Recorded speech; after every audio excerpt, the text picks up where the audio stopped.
महोदय, सध्याच्या महत्त्वाच्या सामाजिक समस्या सोडविण्यासाठी बुद्धी, कौशल्य, परिश्रम व साधनसंपत्ती यांच्या सहकार्याची अत्यंत आवश्यकता आहे.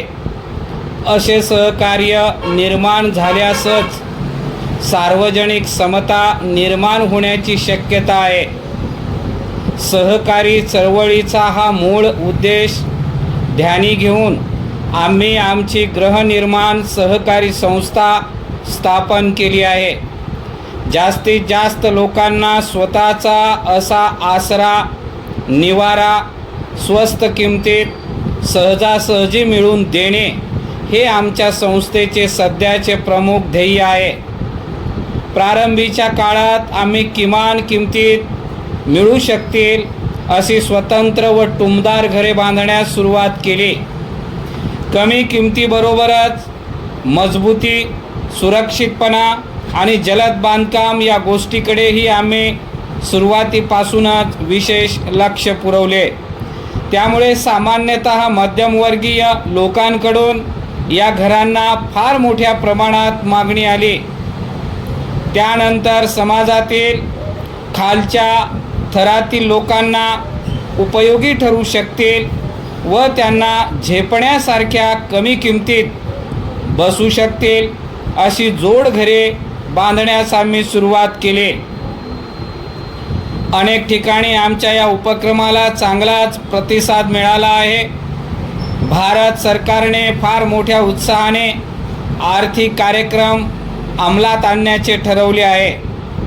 या कार्यक्रमातील महत्त्वाचा टप्पा म्हणजे भूमिहीन, बेघर शेतमजुरांना घरे उभारून देण्याचा क्रांतिकारक कार्यक्रम होय.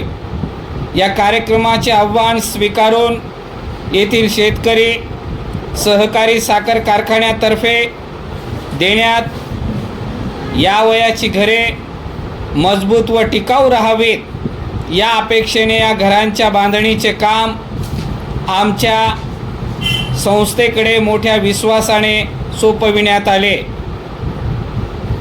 आमच्या संस्थेनेही हे काम अत्यंत यशस्वीपणे पार पाडले व त्याबद्दल वरील कारखान्याच्या संचालकांनी खूप समाधान व्यक्त केले.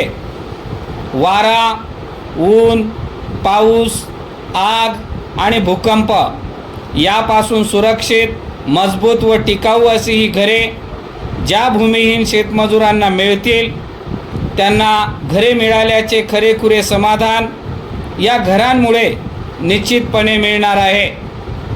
गेली 6 वर्षे संस्थेचे काम वरीलप्रमाणे चालू असले तरी भावी कार्यासाठी संस्थेपुढे भांडवलाचा फार मोठा प्रश्न आहे.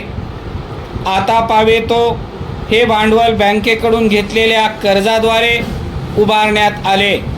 परंतु या कर्जापोटी संस्थेस बँकेला दरवर्षी हजारो रुपये व्याज भरावे लागते.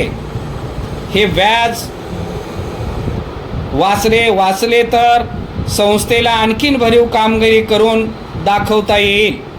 त्या दृष्टीने संस्थेस तिच्या कार्यासाठी सरकारने बिनव्याजी कर्ज पुरवावे अशी नम्र विनंती आहे.